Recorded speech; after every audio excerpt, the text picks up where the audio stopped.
Praise the Lord. கர்த்தருடைய பரிசுத்தம் மகிமைப்படுவதாக. பரிசுத்த மார்க்கு சுவிசேஷ புத்தகம் 1 வசனம். அவர் அதிகாலையில் இருட்டோடு எழுந்து புறப்பட்டு வனாந்தரமான ஒரு இடத்திற்கு போய் அங்கே ஜெபம் பண்ணினார். எனக்கு பிரியமானவர்களே, மீட்புரட்சமாக இயேசு கிறிஸ்துவின் இந்த நாமத்தினுடைய அன்பின் வாழ்த்துக்கள். அதிகாலையில் இருட்டோடு எழுந்து புறப்பட்டு வனாந்தரமனத்திற்கு போய் அங்கே ஜெபம் பண்ணினாராம். ஏசப்பாவுடைய அன்பு ஆசீர்வாதங்கள் நம்முடைய வாழ்க்கையில் மிகப்பெரிய அற்புதத்தை கொண்டு வரும் என்ற நம்பிக்கையோடு இருக்கிறேன். நீங்களும் அந்த நம்பிக்கையில் நிலைத்திருப்பீர்கள் நான் விசுவாசிக்கிறேன். கர்த்தரை நாம் மகிமைப்பட்டோம். ஏசப்பாவுடைய அச்சடையாளங்கள் நம்முடைய வாழ்க்கையில் இருக்க வேண்டும், சுபாவங்கள் இருக்க வேண்டும். நம்முடைய வாழ்க்கையில் பகலில் மன்றாடுவோம், எனக்கு அது இல்லை இது இல்லை அப்படி இல்லை இப்படி இல்லை சொல்லிட்டு உட்காந்துருப்போம். எங்கள் குடும்பத்தில் எங்கள் அப்பா அம்மா பார்த்திங்க அப்படின்னா காலையில் ஒரு 3 மணிக்கெல்லாம் எங்கேயாச்சும் டீ போட்டுருவாங்க. அப்போது நாங்கள் ஒரு மாடு வளர்த்துட்டோம், நிறைய மாடு வளர்த்தோம். அப்போ அந்த மாட்டை கூட்டு போய் பால் கறந்துட்டு வந்துட்டு டீ போட்டு குடிச்சிட்டு எங்கள் வீட்டில் பேச ஆரம்பிப்பாங்க. ஒவ்வொன்றா பேசுவாங்க. எங்கள் அப்பா ஒன்று பேசுவாங்க, எங்கள் அம்மா ஒன்று பேசுவாங்க. அவங்க 2 பேரும் ஸ்லோவாக நாங்கள் தூங்கிட்டு இருப்போம்னு பேசிக்கிட்டே இருப்பாங்க. அந்த கவலை இந்த கவலை அந்த கவலை இந்த கவலை எல்லாத்தையும் போயிட்டு எல்லா அக்காங்களுக்கும் சொல்லிவிட்டு அதை இதெல்லாம் சொல்லிவிட்டு கடைசியில் சரி நான் இதை பண்ணலாங்க அப்படின்னு சொல்லிட்டு நான் போய் சமைக்க போகிறேங்க அப்படின்னு எல்லாம் பேசி முடிச்சுட்டு கடைசியில் போவாங்க. இன்றைக்கி கவலைகளில் தான் நம்ம நிறைய பேசிக்கிட்டு இருக்கிறோம்.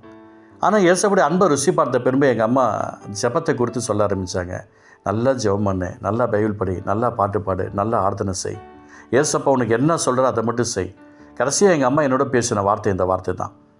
அப்போது இந்த நாட்களில் நம்ம அந்த ஜெபம் தேவனோடு சேர்ந்து ஜெபிக்கிற ஜெபம் என்பது இருக்கிறது, இல்லை நானே தனியாக ஜெபிக்கிற ஜெபம் என்பது இருக்கிறது.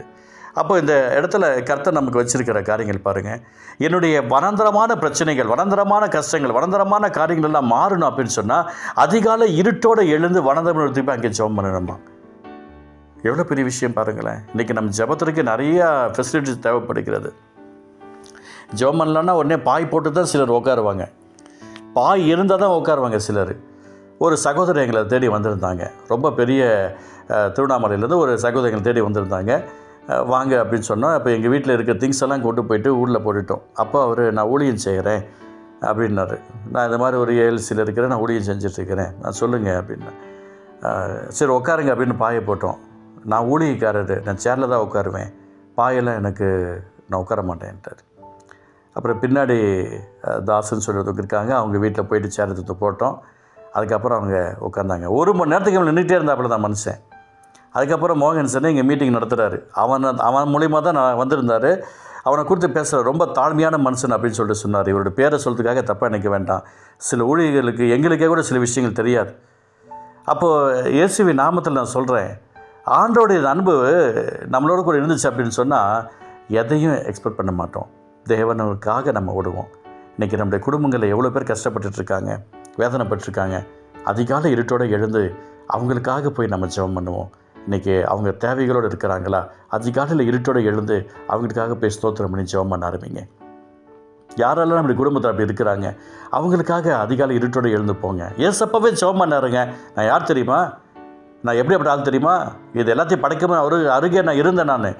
நானும் ஜெபம் பண்ண மாட்டேன், எனக்கு தெரியும், ஜெபம் பண்ணுன்னு சொல்கிறதோடு என் வேலையை நிப்பாட்டிக்கிறேன் அப்படின்னு கர்த்தரே சொல்லலை. அவரே ஜெபித்தாராம். தூக்கத்தை தியாகம் பண்ணி ஜெபித்தாராம். நமக்கு எதுங்க இழுத்து போட்டுட்டு தூங்கணும்? இந்த குளூரில் இழுத்து போட்டு தூங்குனீங்கன்னா வெயில் காலத்தில் ரொம்ப கஷ்டப்பட வேண்டியதாயிடும். அதனால் வனாந்தரமான அந்த வெயில் வரதுக்கு முன்னாடி இப்போ நீங்கள் தூக்கத்தை தியாகம் பண்ணிங்க அப்படின்னு சொன்னால் நீங்கள் இருக்கிற இடமெல்லாம் ஜிலு ஜிலு ஜிலு ஜிலுன்னு கர்த்தர் கொடுப்பார். இயேசுவி நாமத்தில் சொல்கிறேன், ஹம்பிளாக இருங்க. ஏசப்பா அந்த இடத்துல அவர் தன்னை தாழ்த்தினபடினால தானே எங்கே போனாலும் ஹம்பிளாக இருக்க முடிஞ்சிச்சு. நான் உங்களுக்கு சொல்கிறேன், இயேசுவி நாமத்தினால நிறைய இடங்களில் பார்த்துருக்கிறேன். இன்றைக்கி ஒருத்தரை குறித்து உயர்த்தி பேசுகிறதுல ரொம்ப நல்லா பேசுவாங்க, அவர் அப்படிங்க அவர் இப்படிங்க அப்படின்னு சொல்லி. ஆனால் கீழ்ப்படுதலே இருக்காது, ஆண்டவருக்கு பயப்படுகிற பயமே இருக்காது, தேவனுடைய சித்தமே இருக்காது. அதனால் உங்களுக்கு நான் சொல்கிறேன், இயேசுவி நாமத்தினால ஏசப்பாவே வனாந்தரமான ஒரு இடத்துக்கு போனார். எப்போ? அதிகாலையில், காலையில் கிடையாது, அதிகாலையில் இருட்டோடு எழுந்திருக்கிறாரு. அந்த நேரத்தில் அவருக்கு என்ன டார்ச் லைட்டாக இருந்துச்சு, இல்லை மொபைல் டார்ச் வச்சா பார்த்துட்டு போயிருப்பார். எனக்கு பிரியமானவர்களே, நீங்கள் இருக்கிற இடத்துல அட்லீஸ்ட் எழுந்து உட்காந்து தனிமையில் நேரம் ஜெபம் பண்ணி ஆண்டவர் நாமத்தை மகிமைப்படுத்துங்க. அந்த 1 மணி நேரம் ஜெபம் பண்ணுறதுக்காக 3 மணி நேரம் தூங்கிடாதீங்க. இது முக்கியமான ஒரு விஷயம்.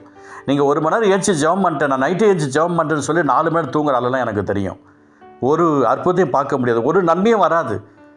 சூரியன் இந்த பூமியில் உதித்த பின்பு தூக்கம் வந்து தூங்கிட்டு கிடக்கிறாங்க. மனுஷனே கிடையாது, மனுஷியே கிடையாது.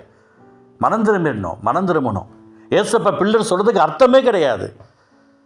எனக்கு பிரியமானவர்களே, தயவு செய்து அதிகாலை இருட்டோட எழுந்தீங்களா, தூக்கத்தை நைட்டு 2 மணி நேரம் தூங்க கிருபை செஞ்சாரா, 3 மணி நேரம் 4 மணி நேரம் தூங்க கிருபை செஞ்சாரா, அட்லீஸ்ட் ஒரு 3 மணிக்கு 4 மணிக்கு எழுந்திருக்கீங்களா, எழுந்திரிச்சிட்டிங்களா, ஜெபம் பண்ணுறீங்களா, திருப்பி இன்னொரு தூக்கம் போகணும்னு சொல்லி ட்ரை பண்ணாதீங்க. அது அசிங்கம், அது கேவலம், அது தரித்திரம், அது நன்மையே கொண்டு வராது. எனக்கு பிரியமானவர்களே, அதிகாலை இருட்டோடு எழுந்து வனாந்தரமான ஒரு இடத்துக்கு அங்கே போய் ஏசப்பா ஜெபம் பண்ணாராம். அற்புத அடையாளங்கள் நடந்துக்கிட்டே இருந்துச்சு. நாமளும் ஜெபிப்போம். ஏசப்பாவை நம்மை சூழ்ந்து கொள்ளும்படியாக இரக்கம் பாராட்டுவோம், மன்றாடுவோம். இந்த பூமியில் அவரை போல வாழ்வோம். அன்பு தகப்பனே, நீர் இரக்கம் செய்து ஸ்தோத்திரம். தேவனுடைய சமாதிக்கார கூட இருந்து எங்களையும் உண்மை போல மாற்றி அப்படியேப்பட்ட அற்புதமான ஆசீர்வாதத்தை கர்த்தர் கொடுப்பதுக்காய் ஸ்தோத்திரம். ஆசீர்வதியும். இயேசு நல்ல பிதாவே. ஆமென், ஆமென், ஆமென்.